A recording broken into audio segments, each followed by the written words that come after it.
crois qu'il y a une formule qu'il faut retenir, c'est celle de Roosevelt. Ça devait être quelque part vers la fin 1943, où il a dit « Le vieux docteur New Deal doit céder la place au docteur Win the War ».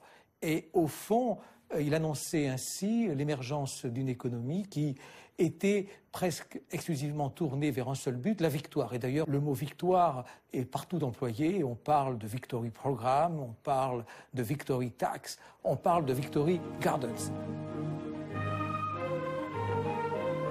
Their farms are not large. There are no broad acres, no tractors, no harvesters. But their hearts are full of it. Des voies de velours se mettent au service du changement le plus spectaculaire, les jardins de la victoire. This enthusiasm is shared by no chosen few. L'État exhorte les citoyens à cultiver fruits et légumes partout où c'est possible. Le moindre lopin de terre est utilisé et les cultures en bac se multiplient sur les balcons des immeubles. Where they live, farming is difficult. There's a special reason to take up farming. These are victory gardens, gardens for war. Parce que tous n'ont pas la main verte, les pouvoirs publics distribuent largement des manuels du parfait jardinier. Encore faut-il que chacun se lance dans la culture. L'engouement est massif, l'opération un succès. La culture potagère est telle que 20 millions d'Américains produisent à domicile près de la moitié des légumes consommés pendant la guerre. Devant l'urgence, l'État n'a pas hésité à prendre le contrôle de l'économie.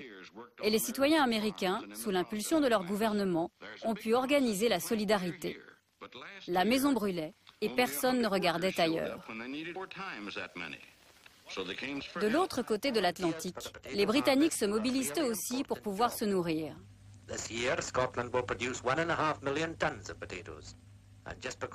Et pour cela, les enfants sont à leur tour mis à contribution. For 3 weeks, these children live in the country with plenty of fresh air and good food. To them it's just grand fun, but they're actually doing a most important job and getting paid for it. La santé de la population, en très peu de temps, s'est améliorée de façon spectaculaire. La mortalité infantile a chuté. Le taux de mortalité maternelle a lui aussi beaucoup baissé. La santé de la population et l'espérance de vie se sont nettement améliorées.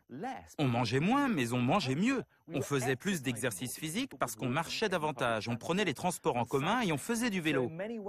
Donc les gros sacrifices qui ont été nécessaires au titre de l'effort de guerre ont eu des conséquences positives inattendues, aussi bien pour la santé publique qu'au niveau personnel.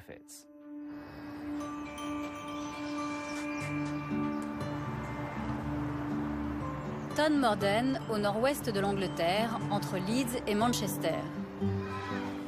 Ici, en cours d'histoire, des écoliers apprennent comment leurs arrière-grands-parents se sont organisés pour faire face aux pénuries alimentaires pendant la Seconde Guerre mondiale.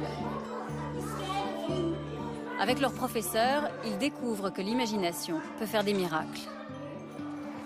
Pendant la Deuxième Guerre mondiale, on a dit à la population qu'au lieu d'aller dans les magasins, il fallait cultiver sa nourriture. C'est ça.